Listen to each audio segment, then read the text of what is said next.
News time on KCIM with News Director Nathan Cones. Thank you very much, John, and good morning, everyone. The Carroll County Board of Supervisors has selected District 4 Supervisor Stephanie Hausman to serve as the board chair for the third consecutive year.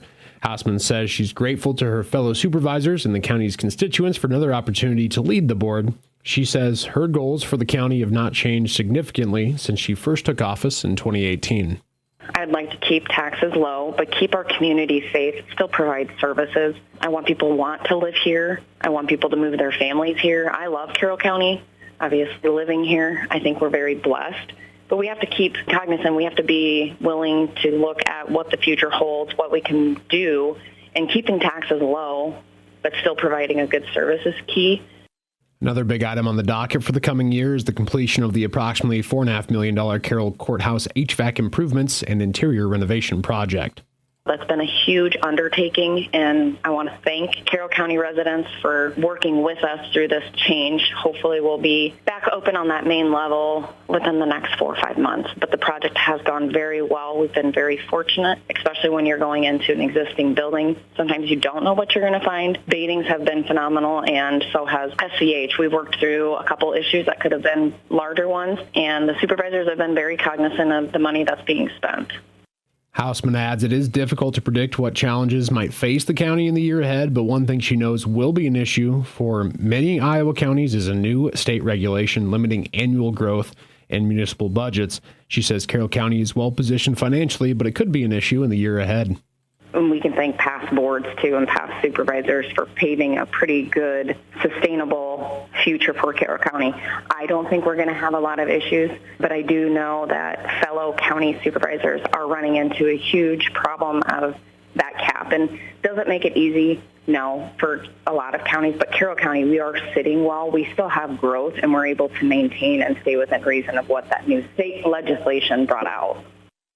The law Hausman mentioned was approved during the 2023 Iowa legislative session and takes effect in fiscal year 2025, which begins July 1st.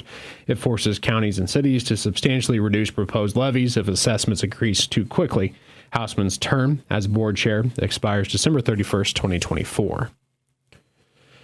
A federal district court has temporarily blocked the implementation of an Iowa law, SF 496, that restricts education about gender identity and sexuality for elementary students and requires schools to remove sexually explicit materials from their libraries. A judge issued the injunction late on Friday, indicating the law likely violates First Amendment protections and was too broad.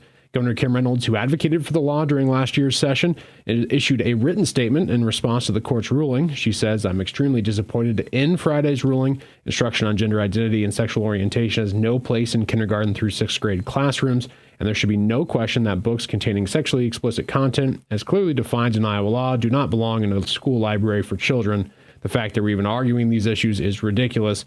The real debate should be about why society is so intent on over-sexualizing our young children. It's wrong, and I'll continue to do my part to protect their innocence." And again, that was a quote from Governor Reynolds.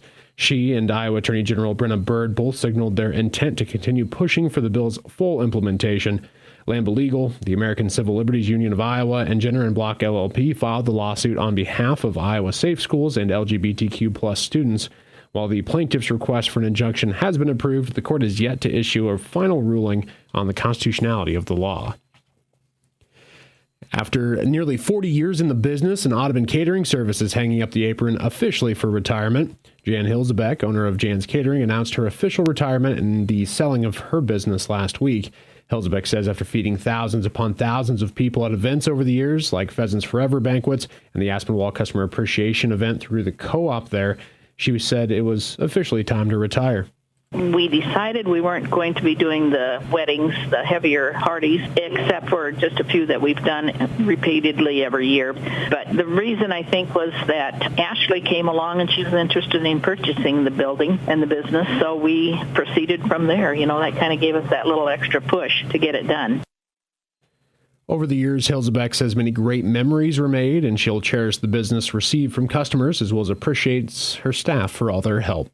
Well, I guess overall it's been just all of the people that we've met and worked for that always have been tremendous. You know, some of them we've done different events, you know, weddings, reunions, baptisms, so it's repeated business, and they've almost become like family.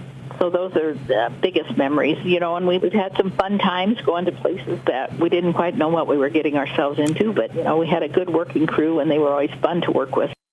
Hilzebeck is officially signing the business over to Ashley and Chris Obermeyer, who will start their own catering business on January 15th.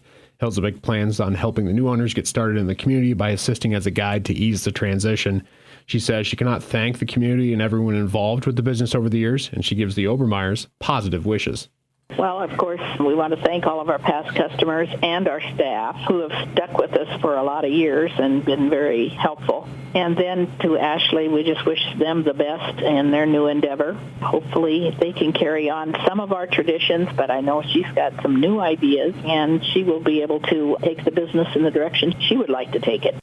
More updates will become available on Jan's Catering Facebook page as the ownership transition proceeds. But that is going to be wrapping up your KCIM 7 o'clock news. I'm Nathan Cones reporting. Yeah, that's a lot going on right now. There's a lot of transition going on in businesses, and sometimes it goes smoothly and sometimes it does not.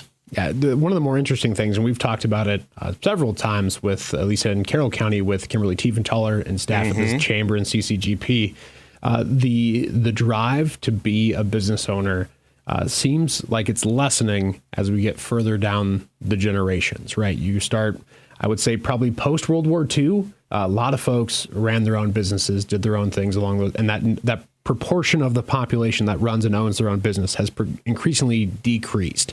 So it's a challenge for folks looking to retire to find someone to buy their place. And that's why we always talk about like Hub 712. And that's one of the things that they do right there is business succession and things like that. And so we've had many of those stories in the past. That one happened to find a buyer for the business, so they have to continue it on. Yeah, kind of another interesting, on that same vein, Charlie Nixon with the Coon Rapids Enterprise that was without a buyer for a long time. And fortunately, a company came in at the end and kept that paper running, but it was down to the wire. I mean, he had written an announcement like the week before they had finalized the deal that they were going to shutter. So glad to see that paper running. That's big for the town of Coon Rapids. Absolutely. We joke about it all the time. It's like, they're competition in a way, but when you work in media, competition drives excellence. Absolutely does. And then two, those media outlets are so important for our small communities. They are. And three, I just say we are in small communities, so there's not enough room to not like each other, to